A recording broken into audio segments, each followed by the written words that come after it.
अस्सलाम वालेकुम नाज़रीन, इमरान याकूब खान साहब और ज़फ़र हिलाली साहब के साथ मैं हूं Samina Pasha. Program view point में आपको खुशामदीद कहती हूं। रोज़ ही हम हुकूमत की मुश्किलात का, चैलेंजेस का जिक्र करते हैं और अब कल सुबह जो तुलू होने वाली है उसमें जो हुकूमत का चैलेंज है वो ये है कि उसे बजट पास कराना है। ये चैलेंज इतना बड़ा क्यों बन चुका है, उसकी वजह यह है कि आज अपोजिशन ने मुस्तरद कर दिया इस बजट को मुकम्मल तौर पर। उन्होंने ऐलान कर दिया है कि वे इस बजट में बिल्कुल भी हुकूमत की कोई मदद नहीं करने वाले इसको पास कराने के सिलसिले में।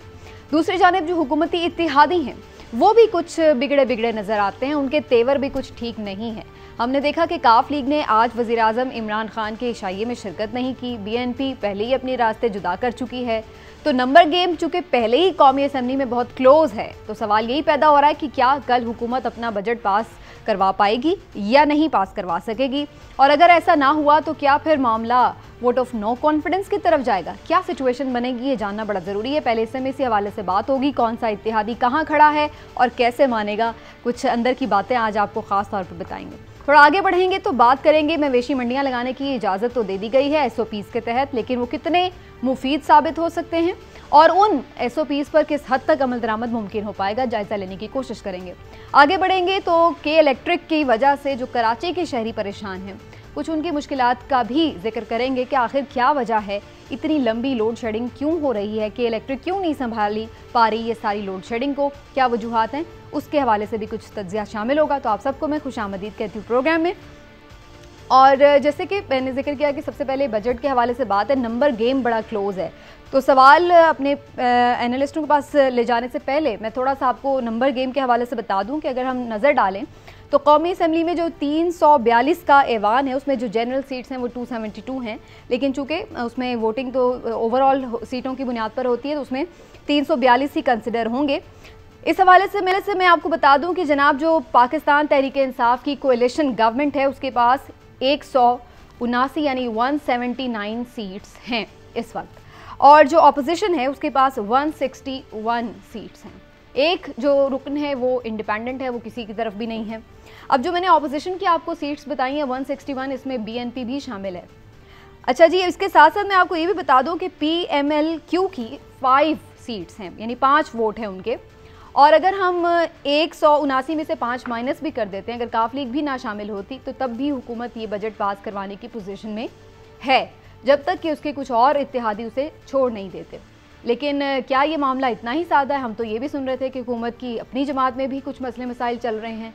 तो इस सारी सूरत हाल में कितना बड़ा चैलेंज है या ये बड़ी आसानी से हो जाएगा?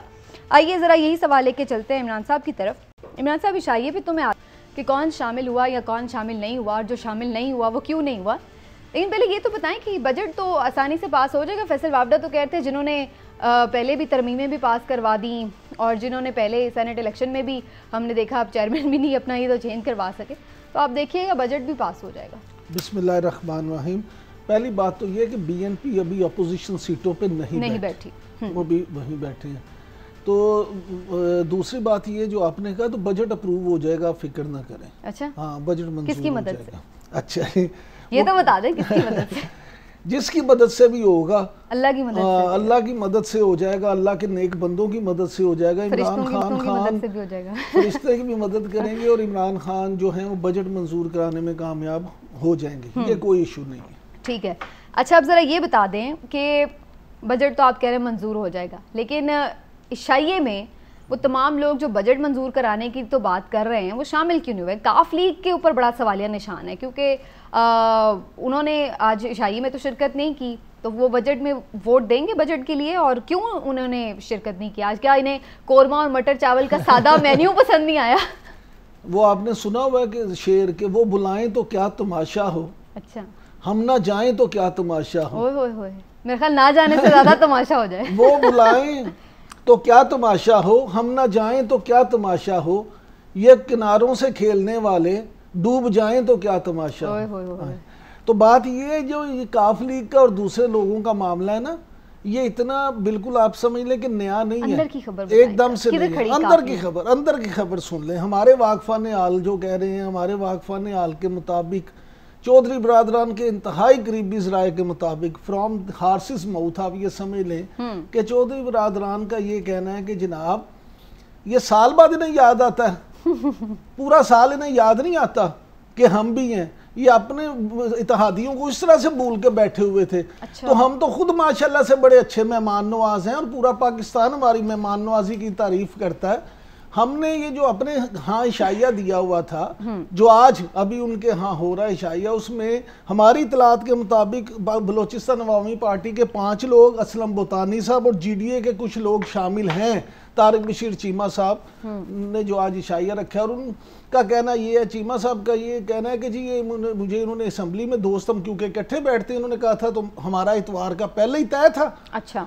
तो उस वक्त वजीर आजम साहब ने दोपहर को ठीक ये खाने का रखा हुआ था, इशाइया बाद में ये दोहराने का प्लान हाँ था। जी, पहले दोहराने का प्रोग्राम था। दूसरी बात ये है कि चौधरी बरादरान का गिला ये है असल में कि वो कहते हैं कि इनको हमारी ज़रूरत है, तो अब सुन लें, हम वज़ादार आदमी, हमने वादा किया था कि हम बजट पे आपको वोट देंगे, हम वोट ज़रूर देंगे, लेकिन आप ये बात नोट कर लें कि बजट के बाद काफ लीग अब ये तय करेगी अपना अगला लाहे अमल कि उन्होंने क्या करना है।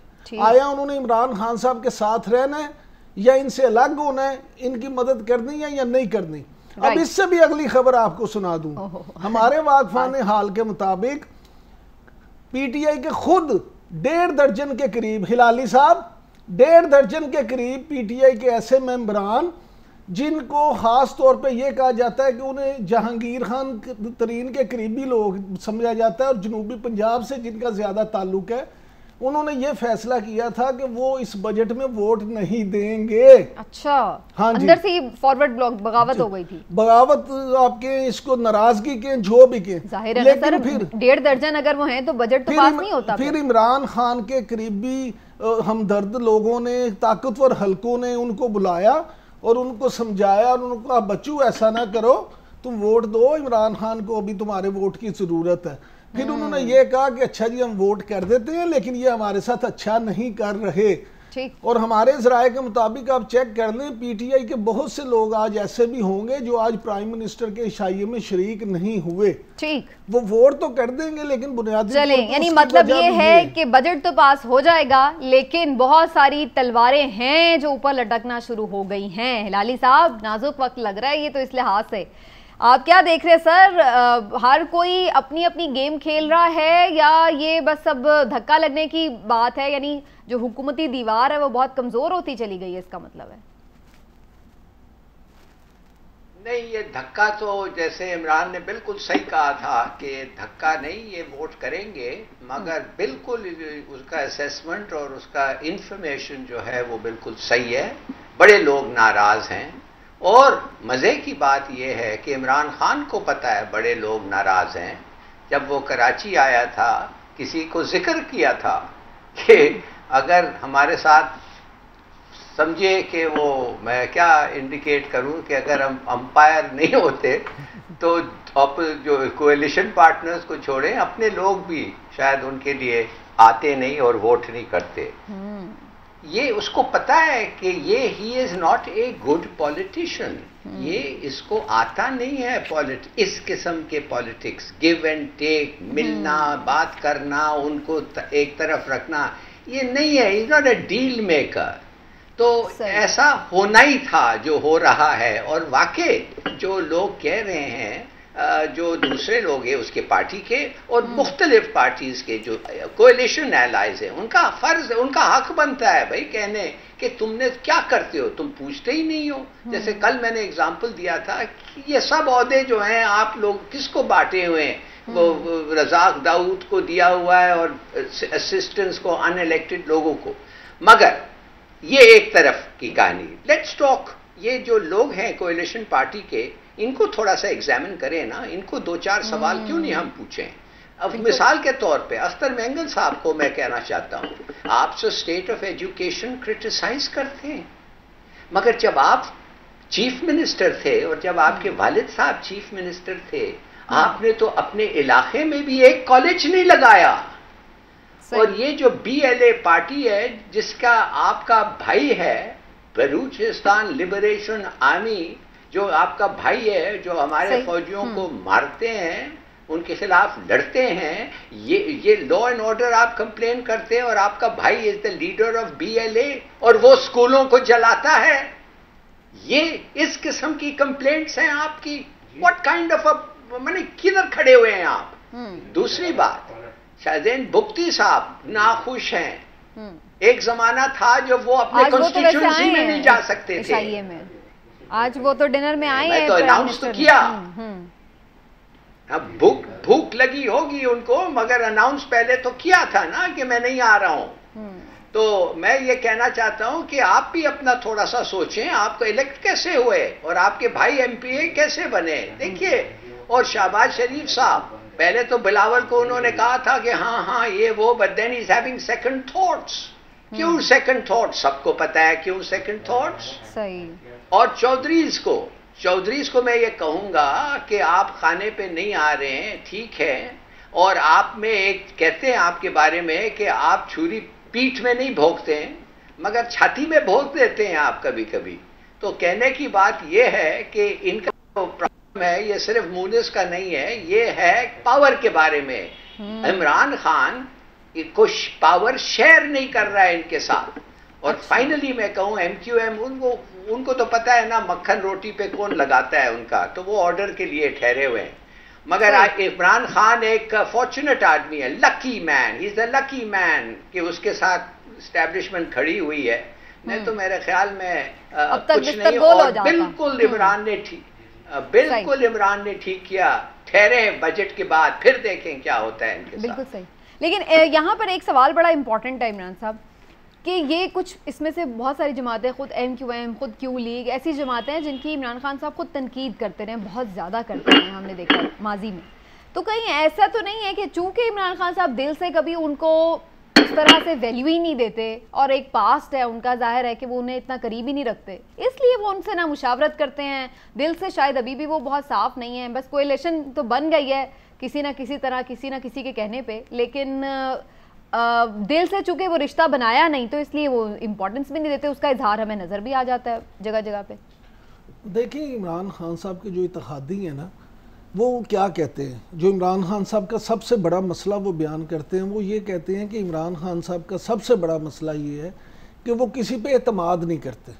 वो कहते हैं जब हम इमरान खान के साथ नहीं थे तो काफली को वो डाकू कहते थे, एमक्यूएम को गद्दार कहते थे। आपको पता ही है कि लोगों के बारे में वो किस तरह की जुबान इस्तेमाल करते रहे, किस तरह के अल्फाज इस्तेमाल करते रहे। इन इत्तेहादियों का कहना है कि अब भी इमरान खान वज़ीर आज़म बन के भी, उनके इत्तेहादी बन के भी उन पे ना तो उस तरह से एतमाद करते हैं, ना ही वो उसका इजहार करते और ना ही फिर, क्योंकि वो एतमाद नहीं करते इसलिए उनको वो ना तो कोई इख्तियार देना चाहते हैं ना ही उनसे कोई काम करवाना चाहते हैं। ऑपोजिशन के रहनुमा कहते हैं जबरदस्ती की शादी। आप सुन लें, ये वही वाली बात हो गई। असल में ये इत्तेहाद अनहोली इत्तेहाद है।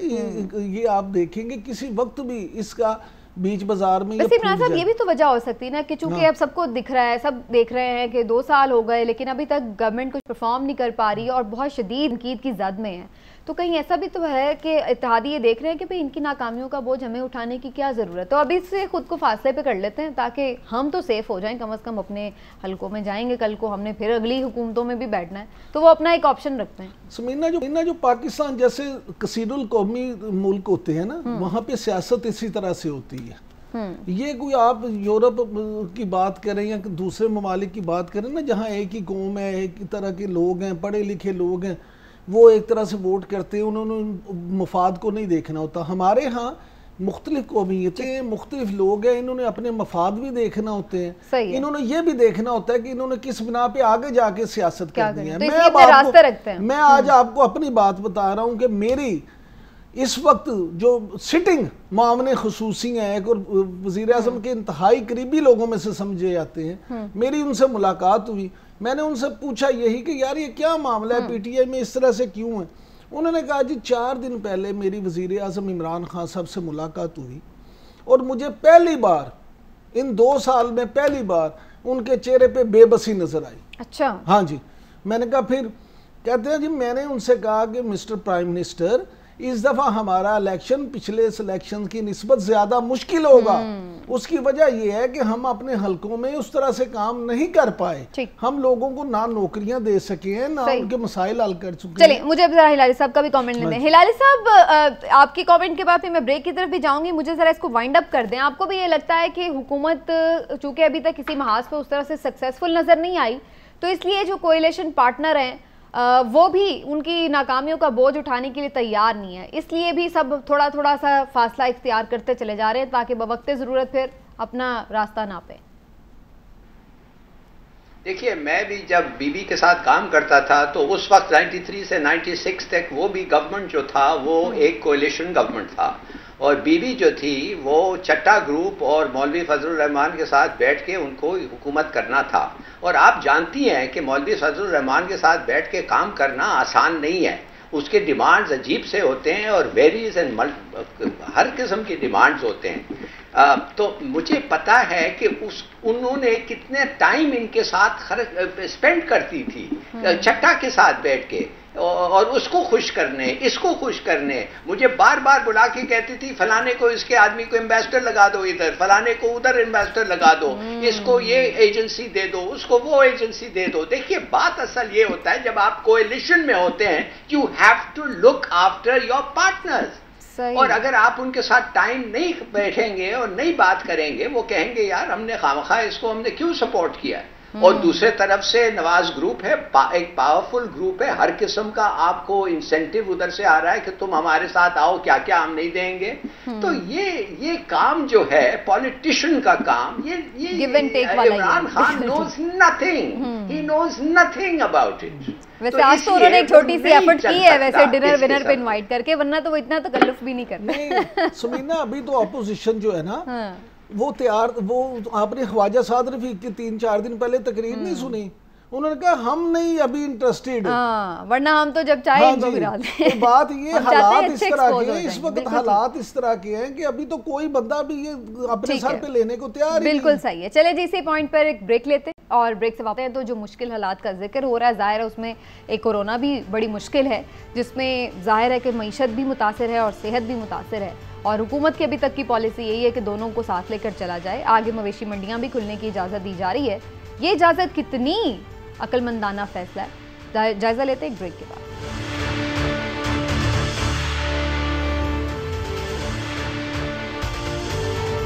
वेलकम बैक नाजरीन। जैसा कि आप लोग जानते हैं कि ईद कुर्बान की आमद है और ऐसे पे मवेशी मंडियाँ इस वक्त तक आमतौर पर लगना शुरू हो जाती हैं मुख्तलिफ शहरों में, और इस दफ़ा भी हर कोई इस इंतज़ार में था कि क्या फ़ैसला होता है। अब फैसला तो यही किया जा रहा है कि जी मवेशी मंडियाँ बिल्कुल लगाई जाएंगी, लेकिन उसके लिए कुछ उसूल व ज़वाबित तय कर दिए गए हैं। और मैं जल्दी 4-5 चीज़ें आपको बता दूं। एक तो ये भी कहा जा रहा है कि ऑनलाइन ज़्यादा ये काम किया जाए। दूसरा ये किया जा रहा है कि जो शहरी हुदूद हैं उसकी अंदर वो कह रहे हैं कि कम से कम लगाई जाएं, बल्कि बाहर जो खुला एरिया वहाँ पर ज़्यादा लगाई जाएं। जो ज़्यादा तादाद है मंडियों की वो बनाई जाए ताकि एक ही जगह पे बहुत सारे लोगों का जमा होना ना हो सके, बल्कि स्कैटर्ड हों। इसके साथ साथ ये भी कि जो शख्स भी मंडियों में आए उसको ग्लव्स और मास्क और सैनिटाइज़र और तमाम जो हिफाजती इक़दाम हैं वो पूरे करने होंगे, और ज़ाहिर सोशल डिस्टेंसिंग भी रखनी होगी। एंट्रेंस जो पॉइंट है मंडियों के वहाँ पे लोग भी मौजूद होंगे, पुलिस वगैरह भी और इंतज़ामिया भी, और इसके अलावा जो गाड़ियाँ मवेशियों को लेकर घर तक ट्रांसपोर्ट करेंगी उसके लिए अंदर भी पूरा उसको डिसइंफेक्ट किया जाएगा गाड़ियों को भी, और इसी तरह ये सारे सिस्टम को सिक्योर करने की कोशिश की जाएगी। तो ये सारे वो SOPs हैं चीदा जो मैंने आपको बताए मवेशी मंडियों के लिए बनाए गए। क्या इन पर अमल दरामद हो सकेगा और क्या इस तरीके से जायज़ सही है? अगर इस तरह से इजाज़त दी जा रही है, कितना ये कारामद होगा, ये जानने की कोशिश करते हैं। इमरान साहब, आप भी जब हमारी लास्ट टाइम इस पर बात हुई तो आप इस हक में थे कि मवेशी मंडियाँ की इजाज़त होनी चाहिए, और आप भी यही बात कर रहे थे कि कुछ SOPs के तहत होनी चाहिए। आप समझते हैं कि ये जो SOPs हैं ये बिल्कुल काफ़ी हैं, और अगर इन पर अमल दरामद मुमकिन बनाया जाए तो कोरोना को भी रोका जा सकता है और काम मवेशी मंडियों का भी चल सकता है?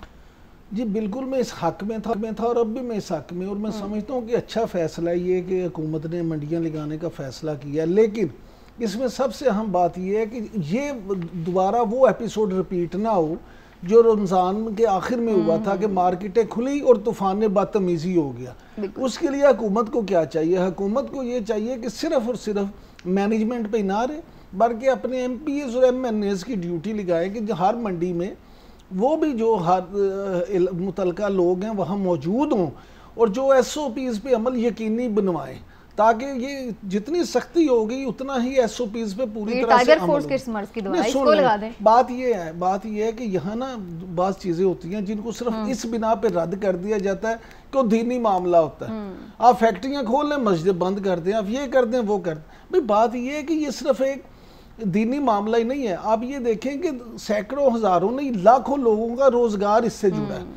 वो वाले जो सारा साल ही साथ से पालते हैं कि हमने साल के बाद ये बेचने, सुन लें, उसके बाद फिर उस पालने के बाद मिडल मैन वाले, मंडियों वाले, फिर हुकूमत किस तरह से टैक्सेशन के हवाले से, फिर वो ट्रांसपोर्टर जिन पे ये आते हैं और जाने हैं, फिर वो फैक्ट्रियां जो आप बाद में बात कर रहे हैं जिनने इन खालों से चमड़ा आगे बनाना होता है। बहुत सारी चीजें जो इससे जुड़ी, ये पूरी एक एक्टिविटी है, मुआशी भी और दीनी भी। इसलिए ये होनी तो जरूर चाहिए, लेकिन SOPs के साथ। हुकूमत का अब ये इम्तहान है कि हुकूमत इस पे किस तरह से अमल करवाती। ठीक, हिलाली साहब आप क्या समझते हैं, SOPs के साथ ये फैसला दुरुस्त है या गलत है, और SOPs पर अमल दरामद का वही हशर होगा जो इससे पहले हुआ, या थोड़ी सी बेहतर होगी सिचुएशन? अब तो थोड़ा तजर्बा आ गया है, कुछ सीख लिया होगा गवर्नमेंट्स ने, नहीं? आपने सुना है कि हमारा लॉकडाउन भी जब होता है वो SOPs के साथ होना चाहिए। जब खुलता है फिर भी कहा जाता है SOPs। हर चीज अगर SOPs के साथ हो तो हर चीज ठीक होगा, मगर एवरीथिंग और हर चीज SOPs के साथ नहीं हो सकता, नहीं होता, और स्पाइक होते हैं इन्फेक्शन रेट पे। और इधर भी स्पाइक्स होगा, पूरे जगह मुख्तलिफ जगह से लोग आएंगे, मिक्स करेंगे, SOPs नहीं होंगे, वापस जाएंगे मुख्तलिफ गांव, मुख्तलिफ इलाकों में, और लोगों को इन्फेक्ट करेंगे। जब एक पूरा हज को सिर्फ 10,000 लोगों को कन्फाइन कर दिया है, 25 लाख लोग जाते हैं हज के लिए, उन्होंने कहा नो, सिर्फ 10,000 SOPs और नो SOPs। तो क्यों किया उन्होंने? इसलिए वो उनको नहीं चाहते हैं कि हज हो? नो, वो नहीं करते हैं इसलिए कि उनको पता है कि ये फैलेगा और ये फिर स्पाइक करेगा, फिर फैलेगा। आई एम सॉरी, अपने लोगों को पहचानिए, अपने ऑफिशियल्स को पहचानिए। Don't say if SOPs, say that assume कि SOPs इम्परफेक्ट होंगे, इम्प्लीमेंट नहीं होंगे, नहीं करेंगे। लेकिन हिलाली साहब, फिर ये सारा जो इससे एक माशी सर्कल चल रहा है उसका अजाला कैसे मुमकिन है? उसके लिए आपके पास क्या प्लान है? वो जो बेचारे सारा साल इस उम्मीद में जानवर पालते हैं, वो अगला पूरा साल कैसे गुजारेंगे? बिल्कुल बड़ा अच्छा सवाल है आपका। तो आप थोड़ा सा तकलीफ लें, पता करें वो जो लोग उधर आते हैं वो किधर से आते हैं और उनका क्या बैकग्राउंड है, कितना बेचते हैं, कितना मुनाफा होता है, क्या करते हैं, क्या नहीं करते हैं, और उनको दें कुछ पैसे, गवर्नमेंट दें, आप और मैं मिलके उनको दें, मीनिंग कि हमारा टैक्स करें हमारे पे। देखिए, टैक्स अभी लगाया तो है पेट्रोल पे, सारी आवाम की चीखें निकल गई हैं। नहीं, आपको मैं ये बता रहा हूं आपको क्या होने वाला है। आपके बजट में एक कोरोना टैक्स आने वाला है, वेल्थ टैक्स आने पड़ा है। जिसके पास 20 करोड़ से ज्यादा हो वो पैसे दे, और देना पड़ेगा, और अच्छी बात है। देखो, if you are not prepared to pitch in, तो फिर हम दूर से बैठ के कह सकते हैं हाँ अच्छी बात है। ठीक है, तो आप इस बात से बिल्कुल मुत्तफिक नहीं है कि ये इजाज़त अच्छी है? आपने कुछ शॉर्ट कमेंट करना है? बात ये समीना, 300 जो सरकारी और गैर सरकारी दादोशुमार है ना, उनके मुताबिक 350 अरब रुपए की ये एक्टिविटी होती है माशी। अब मुझे आप ये बताएं, 80 लाख जानवर जो है ना तकरीबन वो कुर्बान किए जाते हैं। हम बात तो करते हैं टैक्सों की, यहाँ कोरोना टैक्स भी लगा था, आपको पता है। कोरोना का फंड जो बना था वो टैक्स ही था ना एक तरह से। मैं बताएं वो फंड कहाँ गया? भाई आपने जानवरों की खाल से चमड़ा बनाना है कि इंसानों की खालों से चमड़ा बनवाना? यहाँ पे पता नहीं लगता ना। डैम फंड का पता लगा था, वो भी वहीं पड़ा हुआ है, ये कोरोना फंड भी वहीं पड़ा हुआ है। भाई खुदा के बंदो, आप असल में हुकूमत जो है, कोई भी हुकूमत हो, PTI की हो, नून की हो, पीपल्स पार्टी की हो, लोगों का एतमाद उठ चुका है। लोग ज़कात नहीं देते, लोग कहते हैं हम बैंक से निकलवा लेंगे, खुद देंगे, क्योंकि हुकूमत पता नहीं खर्च करे या ना करे, तो कुर्बानी पे कैसे यकीन करेंगे? बिल्कुल सही है। चलें जी, देखते हैं क्या होता है। क्या वाकई SOPs पे इस बार भी अमल दरामद नहीं हो सकेगा? हिलाली साहब को तो ऐसा ही लग रहा है, इमरान साहब कह रहे हैं कि अगर ऐसा हो जाए तो बेहतर सूरत हाल हो सकती है। बहरहाल जनाब, थोड़ा सा आगे बढ़ते हैं। बेहतर सूरत हाल की ज़रूरत वालों को भी है, वो सख्त परेशान हैं। एक तो शदीद गर्मी की इस वक्त लहर अपने जोबन पर है, दूसरा, कोरोना की वजह से लोग आइसोलेशन में हैं, घरों पर ज़्यादातर लोग वक्त गुजारते हैं और ऐसे में हम ये देख रहे हैं कि के इलेक्ट्रिक ने जुल्म ढाया हुआ है और लंबी लंबी लोड शेडिंग हो रही है। बाज़ इलाकों में तो ये भी सुना जा रहा है कि 14 घंटे, 15 घंटे, 16 घंटे तक की लोड शेडिंग हो रही है। तो शदीद अजाब है। ये वजह क्या बनी है, आखिर ऐसा क्यों है? और हम हमेशा ये कहते हैं कि जी इदारों को प्राइवेटाइज कर दे तो शायद सोल्यूशन निकल आएगा, हुकूमत से इदारे नहीं चलते। लेकिन के इलेक्ट्रिक के मामले में ऐसा क्यों हो रहा है? हर साल हमें ये शिकायतें सुनने को मिलती हैं। इसमें मैं थोड़ा सा आपको ये भी बता दूं कि जो के इलेक्ट्रिक का मौक़िफ़ है वो ये कि जी पहले उन्होंने यही कहा था कि हमें गैस नहीं सही से प्रोवाइड की जा रही, जिसकी वजह से हम प्रोड्यूस नहीं कर पा रहे, जबकि जो गैस कंपनी है उसकी जानिब से इसकी तरदीद कर दी गई है। थोड़ा सा उन्होंने फर्नेस ऑयल का भी जिक्र किया था कि जी हमें वो टाइम ही प्रोवाइड नहीं किया गया। तो बहरहाल जो भी वजह है उसको वफाकी हुकूमत ने भी कह दिया कि हम भी जो इन्हें बिजली दे रहे हैं और हमने ऑयल भी पूरा दिया है, ये खुद से नहीं इनसे मैंने जोड़ा मामला।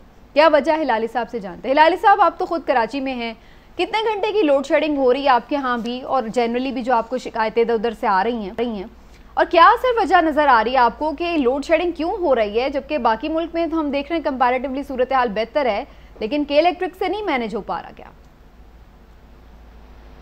देखिए, मैं आपको बताता हूँ, और ये बड़े अच्छे सोच से, और मेरा घर जो है केई के दफ्तर से दूर नहीं है। अच्छा। एक बात मैं आपको बताऊं कि ये झूठ है कि गैस नहीं मिल रहा है, उनको गैस मिल रहा है, SSGC उसको गैस दे रहे। दूसरी बात है, हाँ गैस मिल रहा है मगर फर्नेस ऑयल नहीं मिल रहा है। और वो क्यों नहीं मिल रहा है?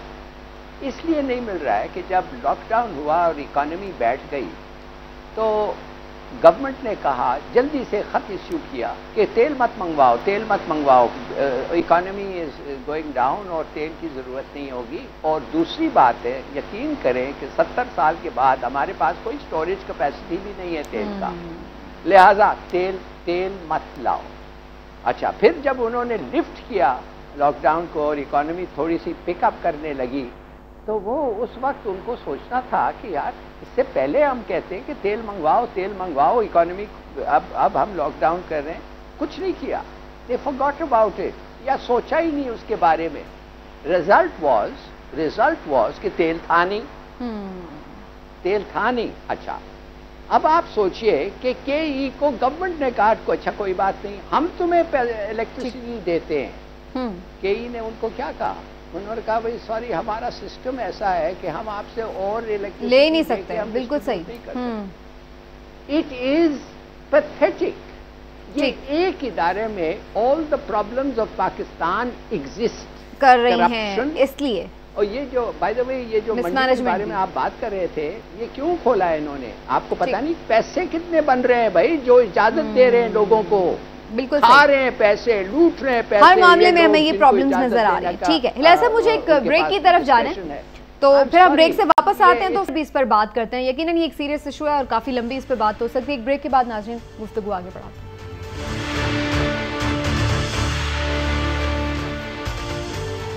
वेलकम बैक नाज़रीन। के इलेक्ट्रिक के परफॉर्मेंस के हवाले से बात हो रही थी। इमरान साहब, हम तो हमेशा ये कहते हैं कि जी ये इदारा नहीं चल रहा, प्राइवेटाइज कर दो, ये नहीं मसला हल हो रहा, तो इसमें पब्लिक प्राइवेट पार्टनरशिप होनी चाहिए। आपको क्या लग रहा है कि इलेक्ट्रिक तो इस प्राइवेटाइज करके भी हमने देखा है सूरत हाल वहीं की वहीं, बल्कि उससे ज़्यादा ख़राब हो गई है। देखिए, जो के इलेक्ट्रिक है वो एक ऐसा बेलगाम घोड़ा बना हुआ है जो किसी के काबू में नहीं आ रहा। 2005 में जब इसे प्राइवेटाइज किया गया था तो यही उन्होंने कहा था कि जी हम कराची को लोड शेडिंग फ्री बना देंगे, बिल्कुल लोड शेडिंग ख़त्म कर देंगे। लेकिन अमलन क्या हुआ है? मैं समझता हूँ कि एक ऐसी मिसाल है तमाम ऐसे लोगों के लिए जो समझते हैं कि हर चीज़ का हल निजकारी में है, उनके मुंह पे एक तमाचा है कि इलेक्ट्रिक की कारकर्दगी। इनके पास सिस्टम ही नहीं है, इन्होंने अपग्रेड ही नहीं किया सिस्टम। और मामला ये है कि आपको याद होगा कायम अली शाह साहब जब वजीर आला सिंध थे, उन्होंने बेबसी से खिताब करते हुए असम्बली में कहा था कि मैं फ़ोन करता हूँ और के इलेक्ट्रिक का CEO मेरा फ़ोन ही अटेंड नहीं करता। अच्छा। और अब मौजूदा जो वज़ीर आला सिंध है मुराद अली शाह साहब, उन्होंने कहा के इलेक्ट्रिक के चीफ को कि जनाब आप रिलीफ दें कोरोना की वजह से, उन्होंने उनके अहकामात ही नहीं माने। यानी ये एक ऐसा बेलगाम घोड़ा है जो किसी की बात नहीं सुनता। इसको लगाम कैसे डालें? इसको लगाम ऐसे डलेगी कि आप देखें कि ये जो इन्होंने एक रूल्स जो बनाए थे उस पर रेगुलेटर जो इदारे हैं वो अपना कंट्रोल करें और उनको बताएं कि अगर आपने ये करना है फर्नेसाइल किसने लेना था? इन्होंने ही लेना था।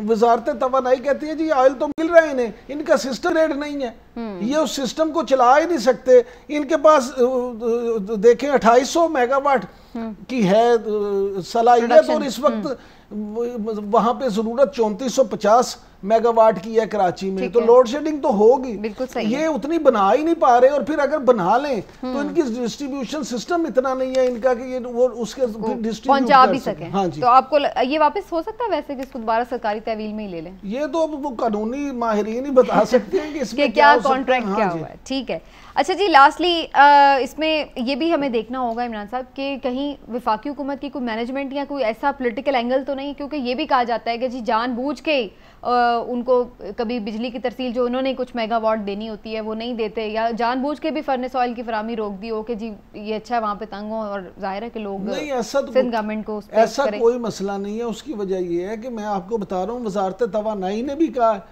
और सुई सदर्न कॉरपोरेशन ने भी कहा है, जब हर बंदा ये कह रहा है कि हमारी तरफ से तो कुछ नहीं है, हम तो तैयार हैं, हम तो गैस भी पूरी दे रहे हैं, हम तो फर्नेस ऑयल भी दे रहे हैं, तो फिर खराबी तो के इलेक्ट्रिक में खुद है। कैपेसिटी का इशू इस वक्त क्यों आ रहा है? इस वक्त तो लॉकडाउन की वजह से ज्यादातर इलाकों में वैसे भी गर्मी बढ़ गई है ना, गर्मी बढ़ गई है, कराची में हब्स बढ़ गया, जब हब्स बढ़ता है तो गर्मी में तो ज्यादा होती है, ज़्यादा डिमांड है। इसलिए आजकल का जो मौसम है जून जुलाई का, खास तौर पे ये 2 महीने कराची में बहुत सख्त होते हैं।